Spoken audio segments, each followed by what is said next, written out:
Ini sinilas ni, formal niyo, right? Ano din yung sinilas, sakit ra ba? Katong karton. Ayun, sakit.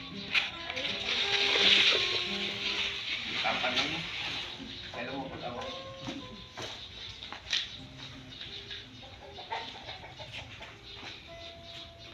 Dalay ko og mahigog maon o Dios nga malaan ining kahaponon. Sa adlay papahulay ni ay duha ka miling kalag nga bidawat kanimo pinaagi santos nga bautismo ug sila mag-alagad hangtod sa imong pagpadayag Ginoo. Ako nga ministro sa maayong balita nagausa sa akong mga kamot ibabaw sa ilang mga ulo ako kini silang gitugyan niya kanimo Ginoo. Bag-o lang gid sila nahuman sa santos nga bautismo palihog ibutang ang ilang ngalan sa kasahon sa kinabuhi. O ang imong balaang espiritu magagahom kanila aron may gahom sila alang sa pagsabuag sa maayong balita nga ingon sila usa na sa sumusunod Ginoo nga magahimo na usab sa pagsangyaw ngadto sa mga katawan wala pas kamatuoran palihog Ginoo gamhi sila sa balaang espiritu nga maghatag kanilang gahom kaalam tagay sila kusog proteksyon pinaagi sa mong balang manulunda nga magmalipayon sila uban sa ilang panimalay nga hangtod sa imong pagpadayag sila malipayon unya nga makigsugat kanimo kauban namong tanan.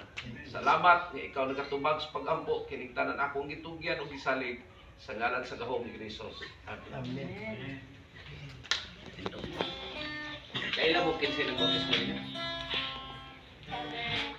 Dili ko father. Muli sa ko. Nagkato ka mo dire. Ito, pastor, ganyo ko. Pastor, ganyo ko.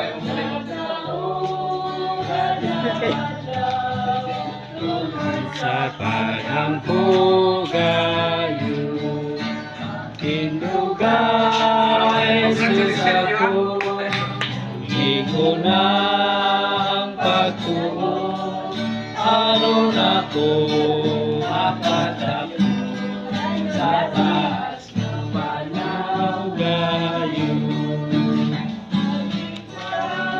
Singan ako, Uy, dyan ako ha. Pagduha-duha. Dayon mga igsoon.